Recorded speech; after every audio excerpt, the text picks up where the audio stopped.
রাধে রাধে বন্ধুগণ, জয় শ্রীকৃষ্ণ।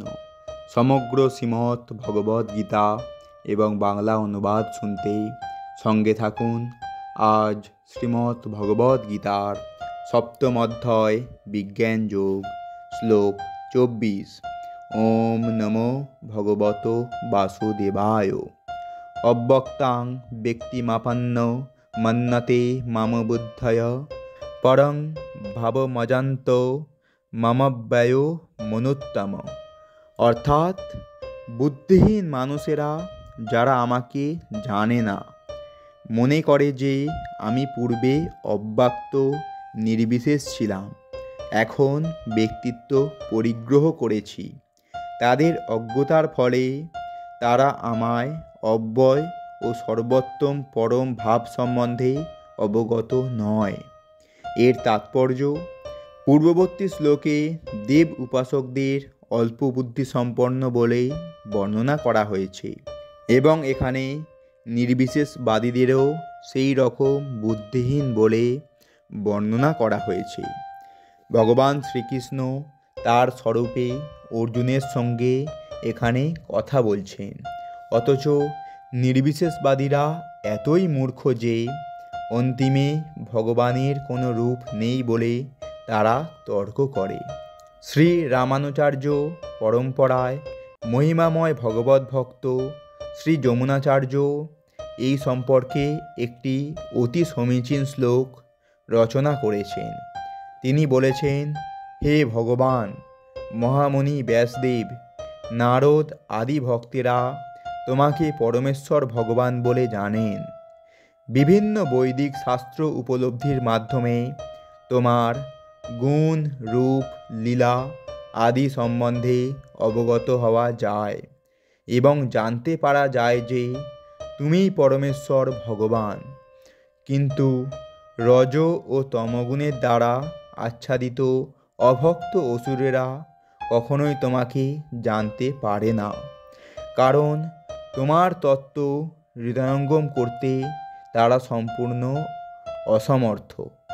এই ধরনের অভক্তেরা বেদান্ত, উপনিষদ আদি বৈদিক শাস্ত্রে অত্যন্ত পারদর্শী হতে পারে, কিন্তু তাদের পক্ষে পুরুষোত্তম ভগবানকে জানতে পারা সম্ভব নয়।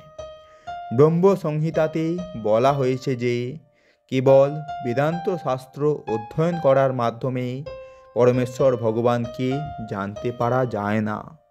ভগবানের কৃপার ফলেই কেবল তিনি যে পরম পুরুষোত্তম সেই সম্বন্ধে অবগত হওয়া যায়। তাই এই শ্লোকে স্পষ্টভাবে বলা হয়েছে যে দেবদেবীর উপাসকেরাই কেবল অল্প বুদ্ধি সম্পন্ন নন। যে সমস্ত অভক্ত বেদান্ত ও বৈদিক শাস্ত্র সম্বন্ধে তাদের কল্পনাপ্রসূত মতবাদ পোষণ করে এবং যাদের অন্তরে কৃষ্ণ ভাবনামৃতির লেশমাত্র নেই, তারাও অল্প বুদ্ধি সম্পন্ন এবং তাদের পক্ষে ভগবানের সবিশেষ রূপ অবগত হওয়া অসম্ভব। যারা মনে করে যে পরমেশ্বর ভগবান নিরাকার, তাদের অবুদ্ধয় বলা হয়েছে, অর্থাৎ এরা পরম তত্ত্বকে, পরম রূপকে জানেন না।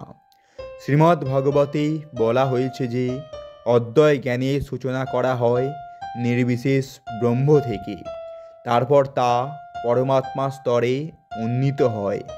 কিন্তু পরম তত্ত্বের শেষ কথা হচ্ছে পরম পুরুষোত্তম ভগবান।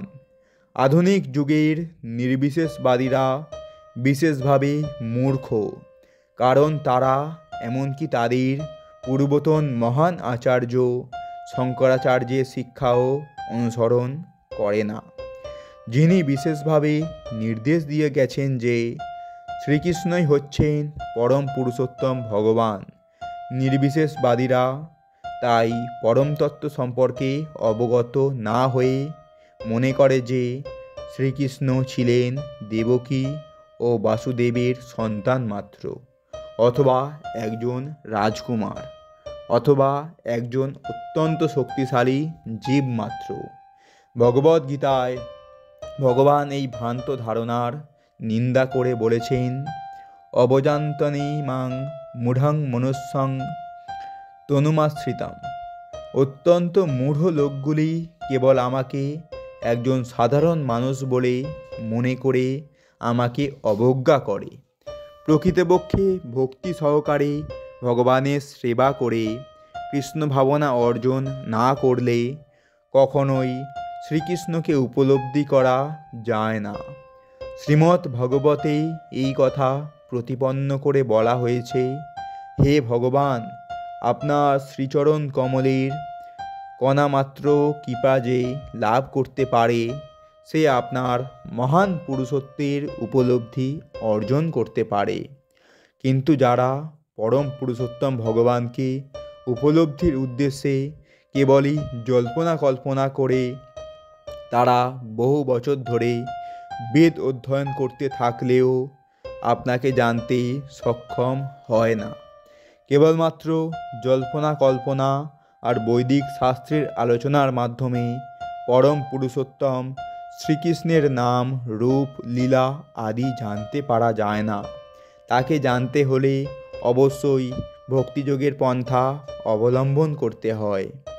কেউ যখন হরে কৃষ্ণ কৃষ্ণ কৃষ্ণ হরে হরে, হরে রাম রাম রাম হরে হরে এই মহামন্ত্র কীর্তন করার মাধ্যমে ভক্তিযোগ অনুশীলন করে, সম্পূর্ণভাবে কৃষ্ণ ভাবনামৃতে মগ্ন হয়, তখন কেবল পরম পুরুষোত্তম ভগবানকে জানা যায়। নির্বিশেষবাদী অভক্তেরা মনে করে যে শ্রীকৃষ্ণের দেহ এই জড়া প্রকৃতির তৈরি এবং তার শ্রীবিগ্রহ, লীলা আদি সবই মায়া।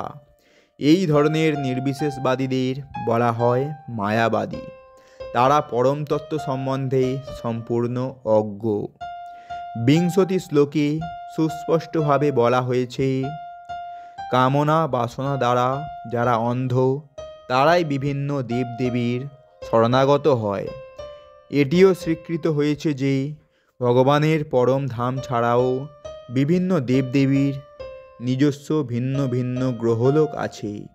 23তম শ্লোকে বলা হয়েছে, দেবানো দেবযত্ত যাত্তি মত্ততা জানতি মামপি। দেবদেবীর উপাসকেরা দেবদেবীদের বিভিন্ন লোকে যায় এবং যারা ভগবান শ্রীকৃষ্ণের ভক্ত, তারা কৃষ্ণলোকে যায়। যদিও এই সব কিছুই স্পষ্টভাবে বর্ণনা করা হয়েছে, তবুও মূঢ় নির্বিশেষবাদীরা দাবি করে যে ভগবান নিরাকার এবং তার এই সমস্ত রূপ আরোপণ মাত্র।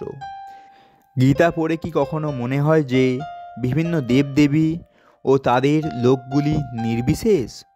তা থেকে স্পষ্টভাবে বুঝতে পারা যায় যে পরম পুরুষোত্তম ভগবান শ্রীকৃষ্ণ ও বিভিন্ন দেবদেবীরা কেউই নির্বিশেষ নন, তারা সকলেই সবিশেষ ব্যক্তি।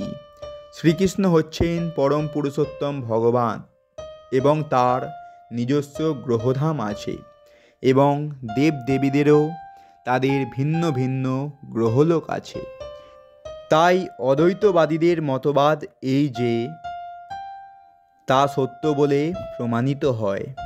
এখানে স্পষ্টভাবে বর্ণনা করা হয়েছে যে পরম তত্ত্বের সবিশেষ রূপ আরোপিত নয়।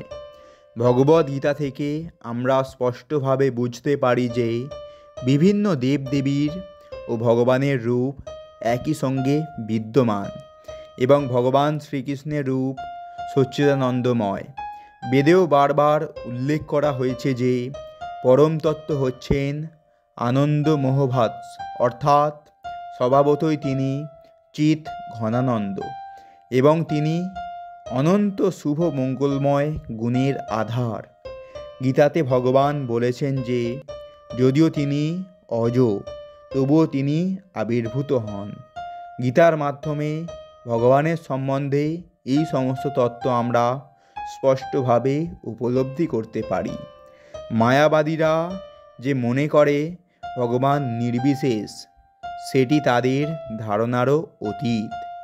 গীতার মাধ্যমে আমরা বুঝতে পারি যে নির্বিশেষবাদীদের অদ্বৈতবাদ সম্পূর্ণ ভ্রান্ত এখানে স্পষ্টভাবে বোঝা যায় যে পরম তত্ত্ব ভগবান শ্রীকৃষ্ণের রূপ আছে এবং ব্যক্তিত্ব আছে। তো বন্ধুগণ, এটাই ছিল শ্রীমদ্ ভগবদ গীতার সপ্তম অধ্যায় বিজ্ঞান যোগের শ্লোক 24। এইরকম সম্পূর্ণ ভগবদ গীতা এবং বাংলা অনুবাদ শুনতে আমাদের এই চ্যানেলটি সাবস্ক্রাইব করুন এবং সঙ্গে থাকুন। রাধে রাধে, জয় শ্রীকৃষ্ণ।